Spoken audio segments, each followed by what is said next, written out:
नमस्कार, मेरा नाम है ओम प्रकाश यादव और आप देख रहे हैं वॉइस ऑफ रिपब्लिक। आज मैं आपसे जिस विषय पर बात करना चाहता हूं उसके पहले इस वीडियो को जरा देखिए। ये नवादा की नवनिर्वाचित विधायिका हैं विभा कुमारी। इनके पति का नाम वो बाहुबली है, सजा याफ्ता है राजबल्लभ यादव। वे पहले आरजेडी से जीतते थी, आरजेडी से फिर वो बाहर निकल गए। उसके बाद उन्होंने अपनी पत्नी को नवादा से चुनाव लड़ाया और ये जीत कर आ गई। ये शपथ ले रही हैं पद और वो इसकी विधानसभा के सदस्य के रूप में। आप जरा इनको सुनिए।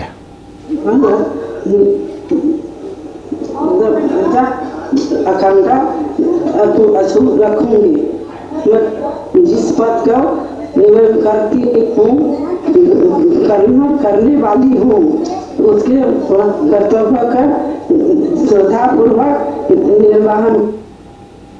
संख्या 237 नवादा 237 विभा देवी। मैं विभा देवी, मैं विधानसभा के सदस्य निर्वाचित हुई हूँ। मैं ईश्वर से शपथ लेती हूँ। मैं ईश्वर का विधि द्वारा शपथ करती हूँ। ये पूरा लिखा हुआ शपथ भी नहीं पढ़ पाई। ऐसा नहीं कि अकेले हैं, ऐसे बहुत सारे लोग हैं।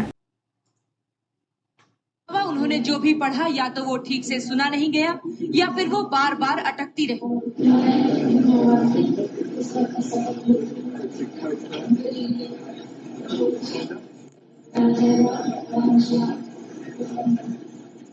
बिहार में पूर्णिया के रुपौली से विधायक है बीमा भारती। बीमा पूर्व विधायक अवधेश मंडल की पत्नी है। फिलहाल अवधेश मंडल हत्या के आरोप में जेल में है। अवधेश मंडल की पहचान अपने इलाके में एक बाहुबली नेता के तौर पर होती। मैंने एक वीडियो बनाया था कि 17वीं विधानसभा क्या खोया क्या पाया।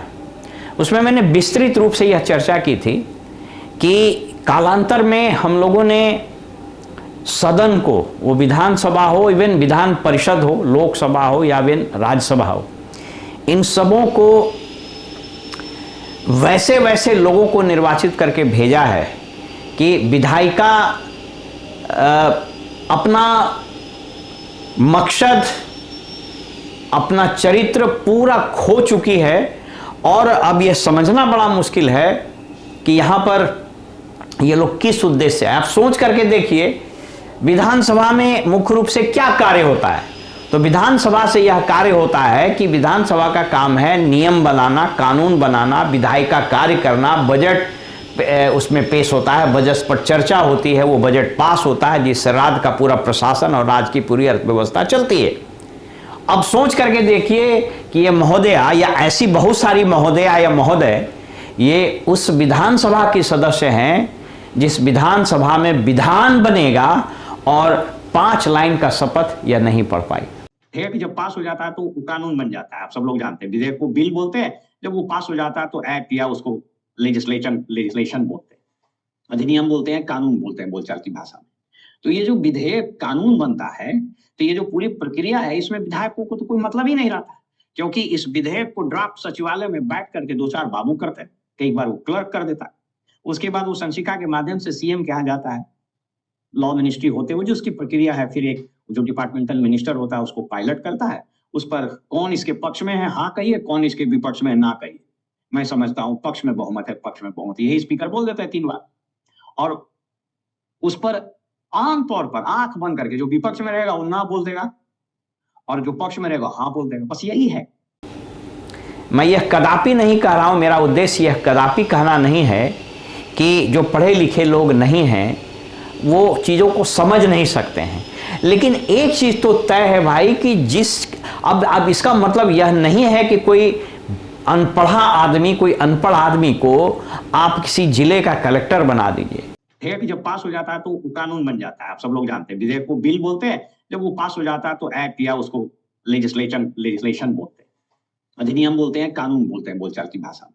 तो ये जो विधेयक कानून बनता है, तो ये जो पूरी प्रक्रिया है, इसमें विधायकों को तो कोई मतलब ही नहीं रहता, क्योंकि इस विधेयक को ड्राफ्ट सचिवालय में बैठ करके 2-4 बाबू करते हैं, कई बार वो क्लर्क कर देता है, उसके बाद वो संशिका के माध्यम से सीएम के यहाँ जाता है, लॉ मिनिस्ट्री होते हुए जो उसकी प्रक्रिया है, फिर एक जो डिपार्टमेंटल मिनिस्टर होता है उसको पायलट करता है, उस पर कौन इसके पक्ष में है हाँ कहिए, कौन इसके विपक्ष में है ना कहिए। मैं समझता हूं पक्ष में बहुमत है, पक्ष में बहुमत, यही स्पीकर बोल देता है 3 बार, और उस पर आमतौर पर आंख बंद करके जो विपक्ष में रहेगा वो ना बोल देगा और जो पक्ष में रहेगा हाँ बोल देगा। आप किसी पद पर बैठा दीजिए। अब ये समाज की कितनी बड़ी विडंबना है कि जहां ऐसे लोग चुनाव 80,000 के मतों से अधिक मतों से जीत गए, और वहीं पटना में प्रोफेसर केसी सिन्हा 70 किताबें उन्होंने लिखी है, वो चुनाव हार जाते हैं। दरभंगा से आईआईटी पास किया हुआ शख्स, बेहद ईमानदार, बेहद शानदार शख्सियत का आदमी आर.के. मिश्रा चुनाव हार जाते हैं। अनंत सिंह चुनाव जीत जाते हैं, और अनंत सिंह जैसे कितने लोग चुनाव जीत जाते हैं। तो यह तो हमको और आपको सोचना है, क्योंकि प्रशांत किशोर जब यह बात कहते हैं तो उनसे मैं इत्तेफाक रखता हूं कि भाई अगर आप वोट देने वक्त ये 5 केजी अनाज, 10,000 रुपया, अपना जात, अपना नेता और अंधभक्ति, इसका प्रदर्शन कीजिएगा तो 5 साल पुनः आप वैसे ही सरकार को अधिष्ठापित कीजिएगा जो सरकार या जो लोग न कुछ समझते हैं, न कुछ जानते हैं, और न ही वो कुछ करने की स्थिति में है। पहले ये समझना है कि हमारे देश का जो लोकतंत्र है उसके कॉन्स्टिट्यूशन में 3 पिलर्स की चर्चा है, एग्जीक्यूटिव, लेजिस्लेचर और जुडिशरी। कालांतर में हमने प्रेस को चौथा स्तंभ मान लिया, तो आप मान सकते हैं चौथा स्तंभ प्रेस को, लेकिन कॉन्स्टिट्यूशन में उसकी चर्चा नहीं है। अब लेजिस्लेचर का क्या दायित्व है, मैं आपसे यह बात जरूर बताना चाहता हूं कि over a period of time विधायक का पूरा कॉन्सेप्ट न सिर्फ संसदीय लोकतंत्र में समाप्त हुआ, न सिर्फ विधानसभा या विधान परिषदों में इसका पूरा कॉन्सेप्ट चेंज कर गया, बदल गया, बल्कि जनता भी विधायक को एक एग्जीक्यूटिव के रूप में देखती है, न कि लेजिस्लेचर के रूप में। लेजिस्लेचर का क्या काम है बाय द वे?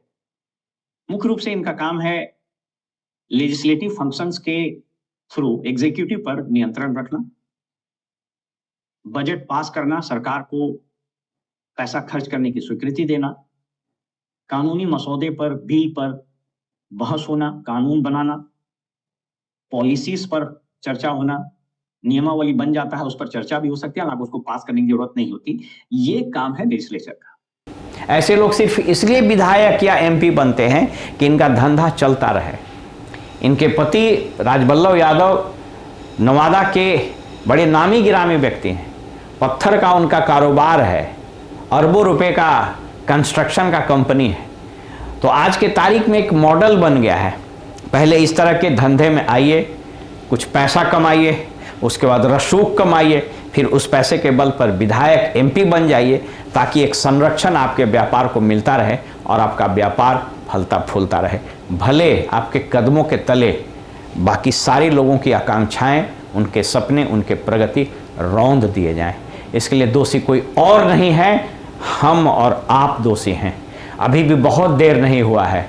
ये नागरिकों को समझना होगा, आम आदमी को समझना होगा, जो 5 केजी अनाज ले रहा है उसको भी समझना होगा, और जो 50 लाख रुपया घूस कमा रहा है उसको भी समझना होगा।